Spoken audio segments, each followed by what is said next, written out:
Hey everybody, welcome back to the channel. We've got an interesting news story for you today. It's not really a news story, but it's something that I uncovered as I was digging through. And I had a reader of dailypalantir.com send me this story, or send me this person, which got me interested in this story. So let's go to this right here and let's talk about this one. So this is an article I published yesterday. Really interesting one as I began writing it and digging deeper into it. I want to get straight into it. Meet the genius mathematician that owns a lot of Palantir stock. So I guess the first thing I want to talk about is, obviously, you're not supposed to judge your investing philosophy based upon what other people do, because like you shouldn't buy a stock just because other people bought a stock. I know a lot of people that actually bought Palantir because of Cathie Wood, and as a result of buying it because of Cathie Wood, when Cathie Wood sold and took a big loss, they sold and took a big loss because they were like, okay, what's the point of buying it if the person that I trusted to buy the stock has lost all their conviction? And the problem when you do this is that you lose the fundamental basis for why you invested in the stock in the first place, and it really can be like, it can really be a bad thing on your mental when it comes to investing, because everyone has their own individual, personalized, unique reasons and unique incentives for investing.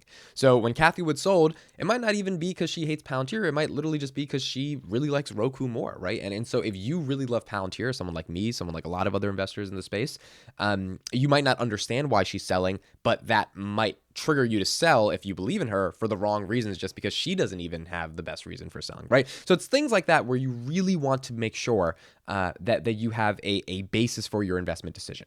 So you're not supposed to follow everyone who invests in a stock. However, it is interesting to know about people that invest in a certain way and like who is the money that's behind your company. Jim Simmons, the founder of Renaissance Technologies, a quantitative hedge fund based in New York, has about 15 million shares of Palantir as of December 2021. And I wanted to dig deeper to understand who he is.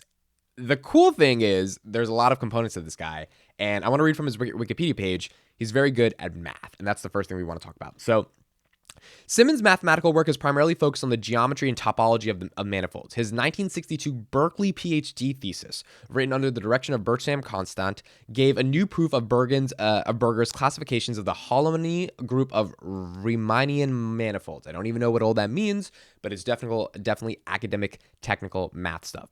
He subsequently began to work with Xing-Shem Chern on the theory of characteristic classes, eventually discovering the Chern-Simmons secondary characteristic classes of three manifolds. Later, a mathematical physicist, Albert Schwarz, discovered early topological quantum field theory, which is an application of Chern-Simons form.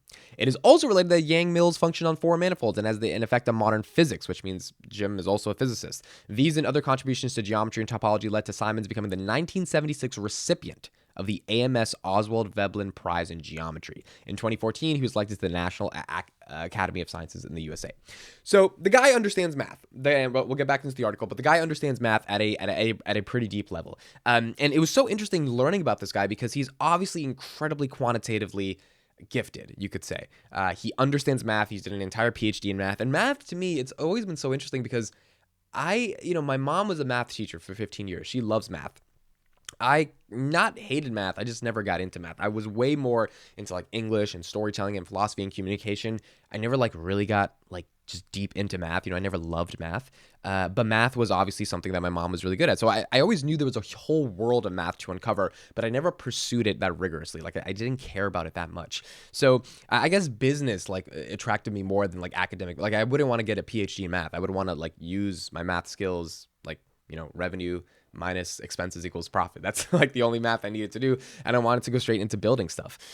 So obviously Jim Simmons is someone who academically pursued math at the intersection of geometry and physics and was able to create theories around math that helped him solve problems. The reason this was so interesting, and by the way, he's also worth $25 billion. So he's the 66th richest person in the world. So if you want to get rich, go get a PhD in math. Hedge funds use particular strategies when they're trying to trade stocks, when they're trying to predict stock movements. Now, the reason his hedge funds are so interesting is because they're rooted in computer models that attempt to predict price changes via massive amounts of data at scale, and they began in the 1980s using the mathematical models that Jim utilized when in his academic theories as he brought them to Wall Street. So this is where this is how Renaissance uses math. Renaissance uses computer-based models to predict price changes in financial instruments. So these models are based on analyzing as much data as that can be gathered, then looking for non-random movements, i.e. patterns, to make predictions. Medallion, the main fund, which is closed to outside investors, has earned over $100 billion in trading profits since its inception in 1988. This translates to a 66% gross return or a 39% average net return between 1988 and 2018.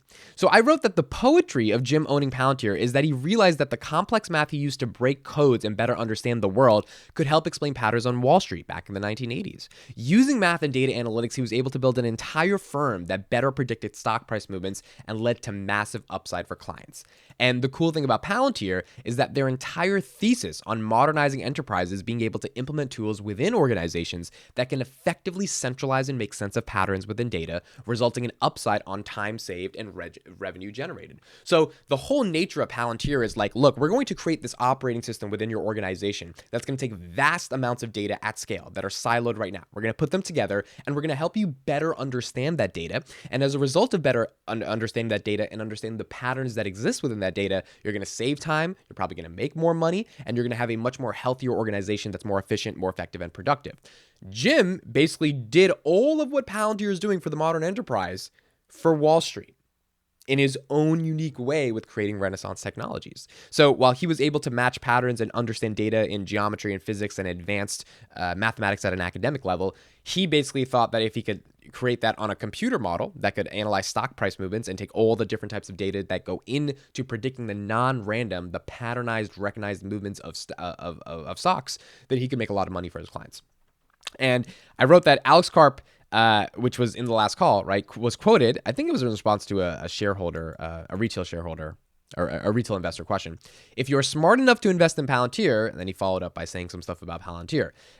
So it's interesting, right? Because that quote always stuck with me, because Carp was just like, look, if you're smart enough to get Palantir, and when he said it, it was just like, it almost seemed like an inevitability to him. He's like, look, if you're smart enough to invest in us, then you're pretty smart. And like, it's interesting because it's like Carp believes smart people are betting heavy on the company because they understand something the rest of the world doesn't. Are there still risks with the company? Are there still problems? Do they still need to execute? Obviously. But if you're investing in Palantir, you believe in something that the rest of the world doesn't believe in, and you believe they have the ability to execute on that.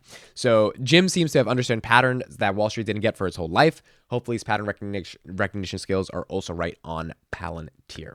And we will see if it is. And I also included a interview here that Jim did with Ted.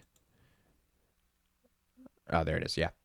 So there's a TED Talk interview right there that you guys can check out. So it's interesting stuff. I just wanted to show that story. This is kind of like one of those fun stories on the website. It's nothing too, deep and creative. Palantir did release a press release today on the CDC. I'm going to be doing another video on that coming up in a second. But yeah, it's super, super interesting just to know that someone who is that smart, who's worth $25 billion, who's like got crazy levels of academic mathematical awards from the academy, picked Palantir, picked 15 million shares of Palantir, because they believe that Palantir also likely is a company. Like to me, the reason they picked it is not just because it's a hype stock, but they were like, oh, I did pattern recognition my whole life to create upside for stocks. This company is doing that intense level of data analytics and pattern recognition to make sense of data for clients.